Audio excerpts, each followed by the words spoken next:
Most people try grounding once or twice and say it did not work. But here is the truth. Grounding only works if you do it consistently.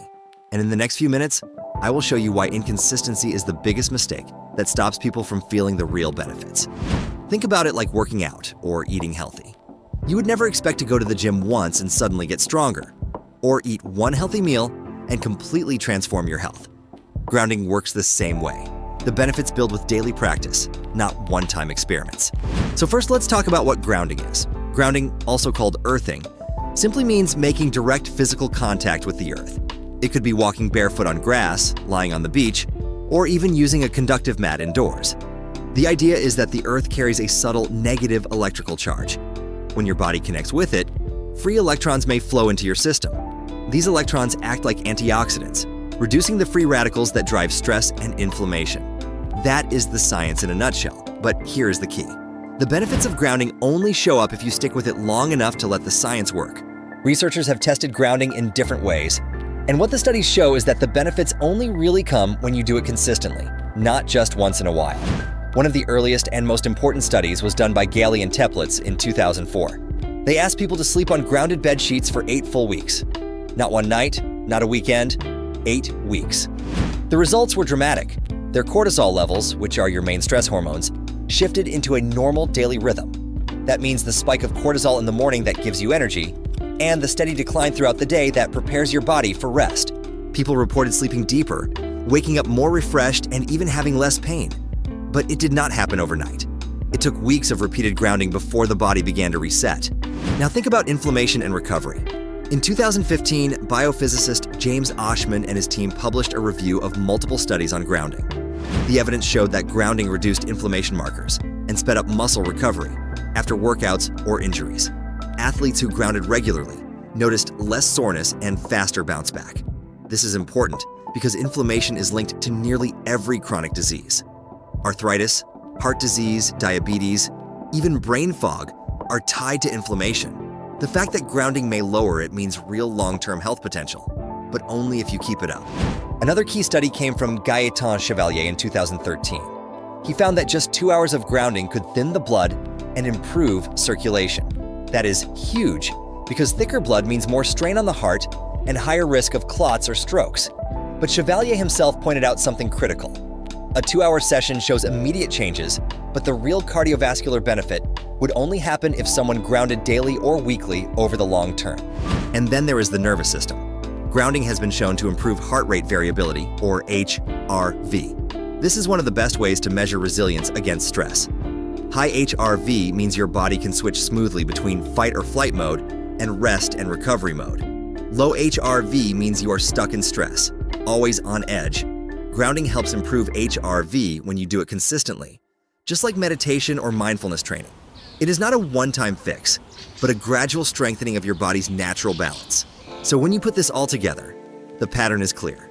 Grounding does not work like a pill you take once and forget. It works like a habit. The more you practice it, the more your body adapts, resets, and begins to thrive. So if consistency is the key, why do so many people fail at it? The first reason is environment. Most of us live in cities where the ground is covered in concrete, asphalt, and pavement. If you are in a high-rise apartment, you may not even have easy access to a patch of grass. One person might walk outside to a busy sidewalk and see nothing but traffic, noise, and people rushing by. That does not exactly inspire peace and calm. The second reason is time. Picture the parent who works long hours, picks up the kids, cooks dinner, and finally gets a few minutes to sit down. Where do they fit in 30 minutes of barefoot time outside every single day? For most people, it feels impossible. The third reason is weather and comfort. Some mornings it is freezing cold. Other days it is pouring rain, the ground is muddy, or the sun is so hot the ground burns your feet. Even if you push through once in a while, those conditions make it hard to keep up daily. Then there is the issue of safety and convenience. Not everyone feels comfortable standing barefoot outside at night or walking through a public park where people might stare. Others worry about stepping on bugs, rocks, or even trash. I have heard people say, "I wanted to ground in the park near my home, but the grass was full of cigarette butts and broken glass." That kind of experience can stop the habit before it even begins. There are also emotional barriers. Some people feel silly or self-conscious taking their shoes off in public. Others are unsure how long they should ground, so they try a couple minutes, do not notice much, and give up. All of these obstacles add up. People hear about grounding, get excited, and give it a try. But when they do not feel results right away, the environment, the time, the weather, the discomfort, and the self-doubt all pile on. And before long, the habit slips away. It is the same as going to the gym one time and saying exercise does not work, or meditating once and saying it did not calm your mind. Grounding is no different. The reason most people fail at it is not because it does not work. It is because life gets in the way, and they never give it the consistency it needs. So how do you make grounding actually work? Step 1 is to make it part of your routine. Even just 5 or 10 minutes outside with your morning coffee, or a barefoot walk in the evening, can start to build the habit. Step 2 is to use indoor solutions. Grounding mats or sheets are not a gimmick. They are practical tools that let you stay connected even when the weather is bad or your schedule is tight. Step 3 is to track your progress. Use a calendar or journal. Mark the days you grounded. Notice your sleep, your mood, your recovery. When you track it, you will see the benefits add up, and that motivates you to stay consistent. Because consistency is where the transformation happens. Here's the big takeaway. Grounding is not broken. Our habits are. The number one reason grounding does not work anymore is because most people do not do it long enough to feel the benefits.